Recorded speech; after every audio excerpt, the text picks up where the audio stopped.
Para a nossa sobrevivência, somos portadores de emoções. Saber reconhecê-las, expressá-las, administrá-las em proveito do próprio crescimento, mas nunca negá-las, porque fazem parte do nosso próprio arcabouço existencial. O neurologista Antônio Damasio, em O Mistério da Consciência, nos diz que as emoções são parte dos mecanismos biorreguladores com os quais nascemos equipados, visando a sobrevivência. Por isso que, em diferentes partes do mundo e em diversas culturas, as emoções são tão facilmente reconhecidas. Então nós vemos que a ciência considera como parte dos mecanismos biorreguladores, ou seja, reguladores da vida.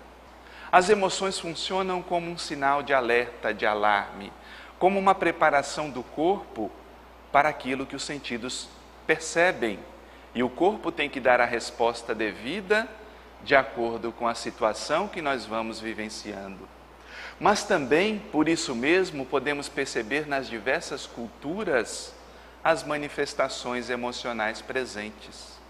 E isso se refere a um estudo feito pelo psicólogo Paul Ekman, que verificou que em diversas partes do mundo as expressões faciais denotavam as emoções, dando mostra que se tratava de algo universal, de uma manifestação universal que fazia parte de todas as nossas ferramentas para o processo evolutivo que seguíamos. E nos diz Joana de Ângeles em Amor, Imbatível Amor, que a emoção pode ser definida como uma reação intensa e breve do organismo a um lance inesperado, a qual se acompanha de um estado afetivo de concentração penosa ou agradável do ponto de vista psicológico. Também pode ser definida como o movimento emergente de um estado de excitamento, de prazer ou dor. Então temos um impulso no nosso organismo. Funciona como uma fagulha que é acesa e que nos aponta determinada direção. Um lance inesperado que traz consequências psicológicas, que faz parte do nosso arcabouço animal, mas cuja psique humana já ressente os seus efeitos. E são justamente esses efeitos que nós temos que tomar cuidado, temos que conhecê-los para saber se os nossos instintos não nos estão levando a decisões ou atitudes exageradas. Saber se as nossas emoções não estão sendo canalizadas de forma destrutiva, porque esse que se torna o problema. O problema não é ter emoções, porque todos as temos. E se temos, faz parte do projeto divino para cada um de nós. Faz parte de uma energia necessária para o nosso processo evolutivo. Mas quando não sabemos direcionar aquilo que nós temos, isso sim se torna destrutivo.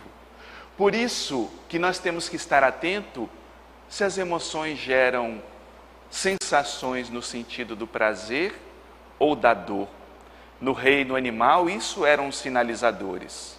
Gerando estímulos de prazer, o animal seguia em seu encalço. Gerando dor, disso o animal, de certa forma, se afastava. Mas nesse intermédio, nesse meio, o homem atinge a consciência. E isso faz uma diferença incrível em seu processo. Os animais não possuem discernimento, não possuem a razão, mas nós, seres humanos, já a possuímos. Não devemos somente ser direcionados àquilo que causa prazer. E não devemos nos afastar sempre da dor. É lógico, são sinalizadores importantes. Não significa negar as emoções, negar os instintos, negar os impulsos, mas aprender a lidar com elas.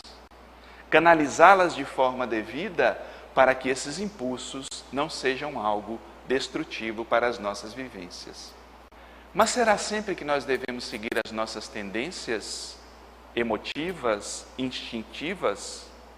É lógico que temos que estar atento a elas, porque são uma sabedoria que foi sendo construída ao longo de todas as eras. Mas temos que saber dosar, como o tempero que colocamos em uma comida. Se não há tempero, a comida fica sem sabor, não tem o gosto quando a provamos. Se tem um tempero excessivo, ela também não serve para ser provada, mas se está na medida certa, se torna numa grande iguaria. Assim também as emoções. Porque o desafio que temos é dar um passo adiante na evolução. Às vezes aprender a conviver com aquela emoção, com a dor que ela traz, com o prazer que ela traz, mas não nos permitir os excessos. Porque sempre, como já nos advertia o oráculo de Delfos, nada em excesso. Era uma das frases que constavam do oráculo de Delfos. Nada em excesso. Em um animal, por exemplo, a reação a uma determinada situação pode ser correr, imobilizar-se, lutar ferozmente contra o inimigo ou iniciar um comportamento prazeroso. Nos humanos, as reações são essencialmente as mesmas, influenciadas, espera-se, pelo raciocínio e pela sabedoria. Olha como ressalta e nos chama a atenção dessa importante conquista da raça humana, o raciocínio e a sabedoria. Os animais preparam-se para a imobilização, para correr, para lutar ou para fugir. Imaginemos nas eras priscas aqueles animais gigantescos atingindo outros animais menores que tinham que usar das suas artimanhas. A princípio, a emoção os preparava para fugir, quando isso era possível. Bombeava o sangue nas extremidades, nos músculos que precisavam de força e o animal fugia. Ou então paralisava-se. Quantos animais ficam paralisados para sobreviver? Fingem-se de mortos e assim são salvos. Ou então lutar quando não havia jeito. O corpo era preparado para aquele momento. As emoções, funcionando como um laboratório químico dentro do corpo, davam toda a energia necessária para que sobrevivêssemos, e isso acontece até os dias atuais. Há poucos dias atrás eu estava atravessando a rua e olhei para os dois lados da rua, esperei o sinal fechar e ia atravessando. Atravessei a primeira parte da rua, olhei para o lado, não vinha carro, quando já ia dando o primeiro passo, um carro pela contramão passa muito próximo a mim. Meu corpo gelou naquela hora. A respiração parece que ficou paralisada.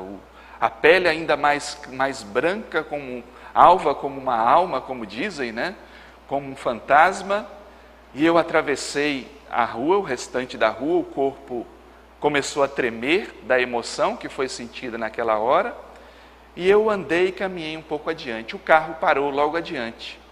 E eu decidi conversar com a pessoa que havia feito aquilo, porque havia tomado uma atitude inconsequente, poderia tirar ali uma vida, ou a minha ou de outras pessoas. E quando eu cheguei para conversar com ele, ele: me desculpe, meu amigo, eu estou gelado até agora. Ou seja, o corpo dele também teve aquela reação e ele ficou congelado, por isso parou o carro adiante, porque não conseguia levar o carro adiante. Isso foi um exemplo para mim, dizia ele, foi uma lição, e eu espero não repetir esse tipo de atitude, porque foi inconsequente, inconveniente, eu peço desculpas. Conversamos um pouco e a respeito daquele incidente, que poderia ser um incidente fatal, mas ali eu percebia também como agem as emoções. O corpo é preparado para paralisar-se, porque naquele momento, se eu fosse tomado de fúria e corresse naquele instante, poderia perder a vida. Se eu fosse tomado pela raiva depois, poderíamos ter uma briga e o instinto animal levar a consequências destrutivas, danosas, para mim e para o outro. Mas como nós somos portadores da razão, já podemos respirar, já podemos discernir, já podemos usar, como diz Antônio Damasio, o raciocínio, a sabedoria, para perceber o que o corpo diz, mas não ser ditado simplesmente pelas emoções primárias.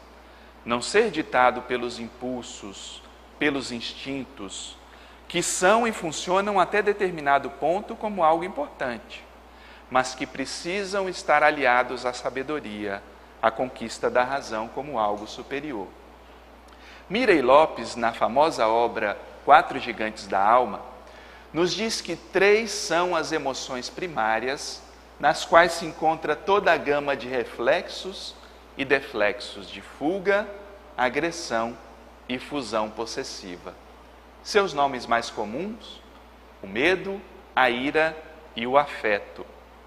Afeto ou amor, ele chama de amor, mas o sentido que ele dá a essa emoção é a busca do afeto, como veremos adiante. Então essas 3 emoções primárias fazem parte de toda a nossa herança animal. Quem é que não sente medo? Quem é que nunca sentiu um tremor, uma sensação desagradável, um desejo de não seguir adiante, um pavor perante determinada situação? E normalmente o medo é interpretado como uma emoção negativa. Mas será que é somente uma emoção negativa? Será que o medo também nos preserva de determinadas situações? Será que envolvidos por essa emoção, o nosso instinto não quer dizer: preste atenção, verifique, observe? Não quer simplesmente nos paralisar, mas dar um freio a um impulso que pode ser destrutivo naquele momento. Quem é que não sente medo? Todos temos, porque faz parte da nossa herança. Patológico que se torna quando esse medo nos paralisa, quando esse medo nos detém, quando devemos avançar, seguir adiante, quando esse medo nos impede conquistas importantes para o ser espiritual que somos. Aí sim o medo começa a se transformar num medo patológico. E muitas vezes precisamos nos precaver de determinadas situações, das agressões físicas, das agressões verbais, de determinadas circunstâncias que não precisamos viver, e o corpo já nos aciona essa proteção chamada medo, mas que não deve se transformar em um fator impeditivo das nossas conquistas. Eu até hoje, passados já algum tempo da atividade doutrinária, muitas vezes chego a determinado lugar, determinado ambiente, e sinto aquela reação inicial como medo a falar no corpo, o tremor, trazendo o medo junto com a ansiedade, como veremos adiante. Isso é um resultado perfeitamente natural. Mas eu já me proponho a não me deter por ele. Falo: bom, o medo pode ficar aí, mas eu vou seguir. Eu tenho uma tarefa a cumprir, eu tenho algo a dizer. E darei sequência ao meu projeto. E isso faz parte do arcabouço emocional, da conquista que vamos racionalizando. Assim também a ira ou raiva. Quem é que não sente raiva? Muitas vezes, nos templos religiosos, as pessoas veem como uma emoção negativa: raiva, mas você, e outros dizem para alguns que tomam uma decisão mais irada: mas você não é espírita? Está com raiva? Sim, estou com raiva. Estou com raiva porque eu sou ser humano e todos os seres humanos são portadores de emoções. E como a raiva é uma emoção muito natural, nós também sentimos raiva. Mas não precisamos mais, como faziam os animais ou os homens e mulheres da caverna, esgoelar os outros, voar na garganta dos outros, matá-los por conta de nossa raiva. Já podemos racionalizá-la, o que não significa negá-la, reconhecê-la, mostrar, indignar-se, mas transformar essa emoção em algo positivo. Quantas vezes as pessoas tomam atitudes necessárias porque foram tomadas pela raiva e transformaram, canalizaram essa raiva, transformando-a em indignação. A indignação tão necessária nos nossos dias atuais, quando vemos tantas atitudes equivocadas, quantas posturas erradas. Devemos nos calar?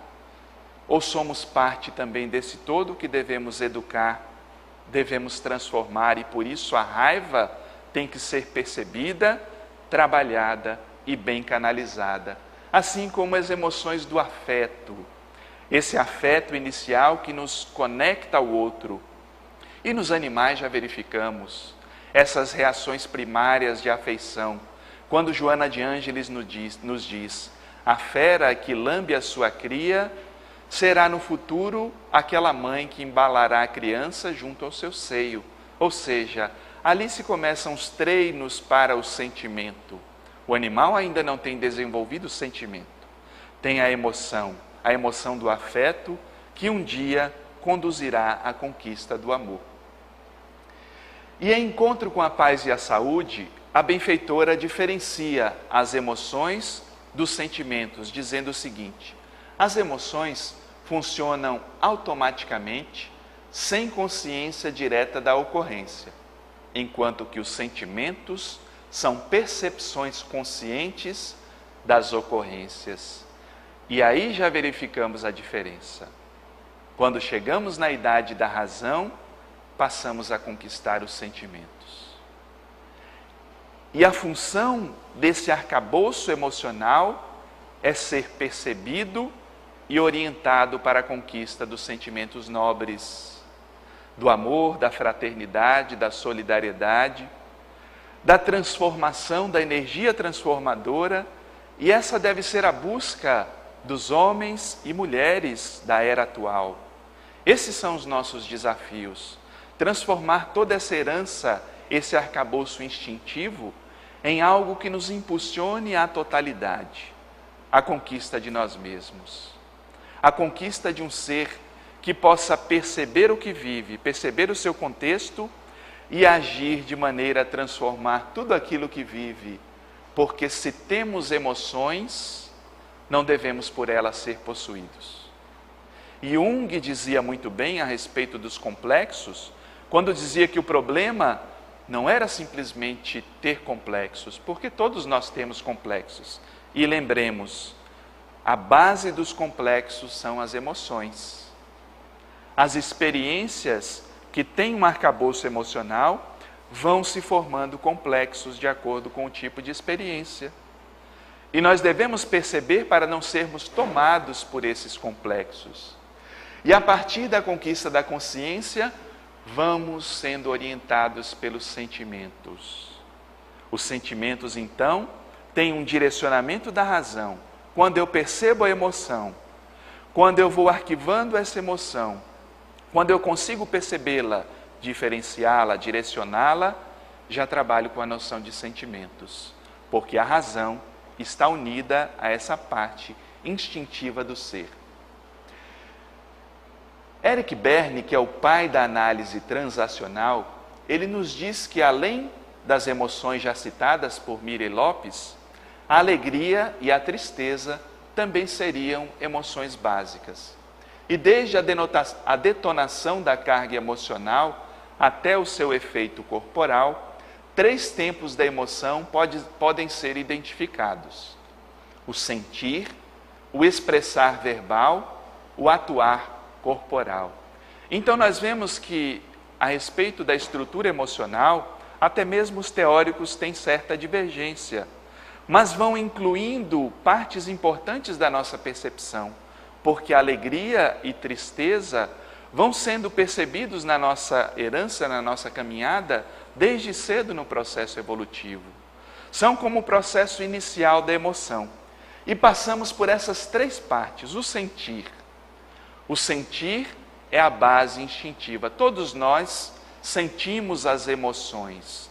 Todos nós temos uma carga emocional. E isso não diferencia o homem do animal.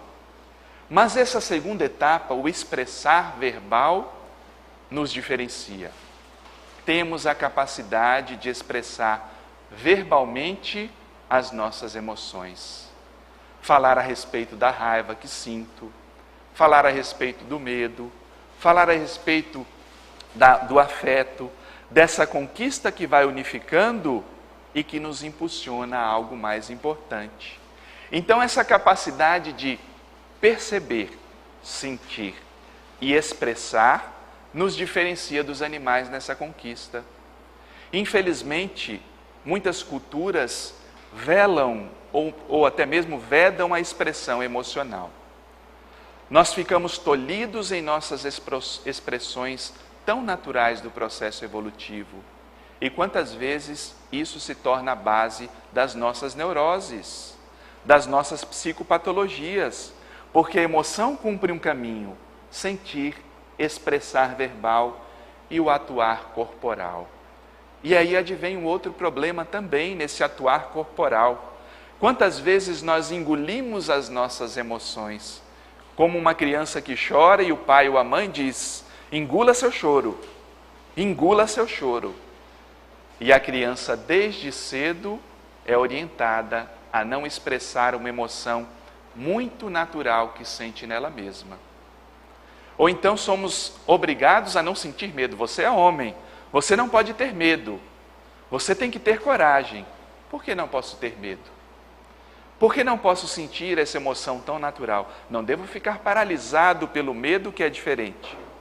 Devo desafiar o medo dentro dos limites naturais. Mas sentir é algo muito natural. Também a raiva. Quantas vezes somos tolhidos no meio espírita, no meio religioso? Você não pode sentir raiva. Mas por que eu não posso sentir raiva? Se já se trata algo do meu arcabouço, então esse processo de sentir, expressar, e expressar isso no corpo também, o atuar corporal, se transforma em algo saudável.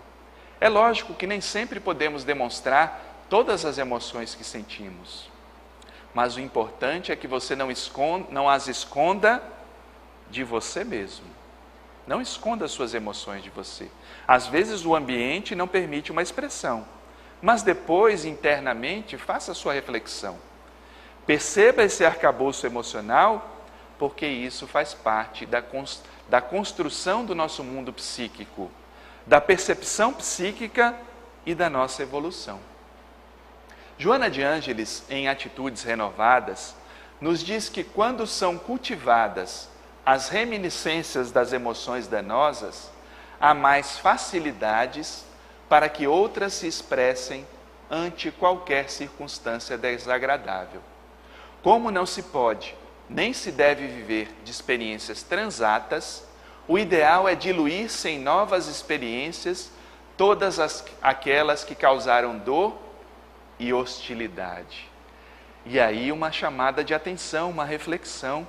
Quando vivemos na reminiscência de emoções dolorosas, danosas, vamos arquivando a dor sofrida, vamos arquivando a tristeza, a raiva, que se transforma em mágoa, se transforma em ressentimento, e tudo isso é veneno para o nosso corpo, é veneno psíquico, que vai afetar quem em primeiro lugar? Quem será o afetado dessa emoção não expressa, dessa atitude que não foi reflexionada, reelaborada, senão nós mesmos? Essas atitudes danosas no nosso comportamento se voltam contra nós mesmos. Por isso a revivemos como circunstâncias desagradáveis. Por isso que constantemente a nossa psique traz à mente, por isso o nome ressentimento, sentir novamente aquilo que ficou guardado, mas não foi resolvido. Por isso que sentimos a carga emocional. Por isso que as pessoas às vezes falam que quando nós perdoamos, nós esquecemos. Não é inteiramente verdade, porque o esquecimento faz parte da memória. Mas é certo que quando diluímos uma carga emocional, isso fica de forma suave e leve no nosso inconsciente, que é capaz que não tenhamos uma recordação constante daquele fato, e a temos, essa recordação constante, quando esse arquivo não ficou bem elaborado. Quando guardamos algo que não ficou resolvido em nossa psique, e trazemos à tona em nosso mundo emocional essas dores, essas dificuldades, e quantas dificuldades vão sendo guardadas. As emoções negativas vividas com pai, com mãe, principalmente esses dois do contexto familiar, mas também com irmãos na escola. Isso tudo vai formando o arcabouço emocional, se transformando em complexos e que, se não são trabalhados, tolhem a nossa energia, ou seja, aquela energia que poderia ser usada para o nosso processo de individuação, de plenitude, de plenificação, vai ficando retida. E como nós precisamos de toda essa energia para a conquista do todo que somos, não desenvolvemos certos aspectos da nossa existência por conta dessas energias que ficaram retidas, carga emocional, que não foi trabalhada, gerando dor e hostilidade. Continua a benfeitora dizendo que não se deve lutar contra as emoções, mesmo aquelas denominadas prejudiciais, antes cabendo o esforço para desviar-se a ocorrência daquilo que possa significar danos em relação a si mesmo ou a outrem. Não lute contra as suas emoções. Seja verdadeiro, pelo menos consigo, quando sentir raiva, medo, alegria, tristeza, dor, quando estiver alegre e contente, porque todas as emoções fazem parte de ferramentas para o nosso aprimoramento. Não negue algo que é muito natural em você. Isso não quer dizer que não devamos reflexionar a respeito dessas emoções, porque se elas se repetem, isso tem uma causa. Se elas se repetem, não significa necessariamente que há um risco externo, mas que algo interno também pode estar mal trabalhado. Porque também as emoções, elas são trazidas à tona através do inconsciente. Quem é que não teve um sonho em que viveu determinada situação e que acordou com aquela emoção vivenciada no sonho?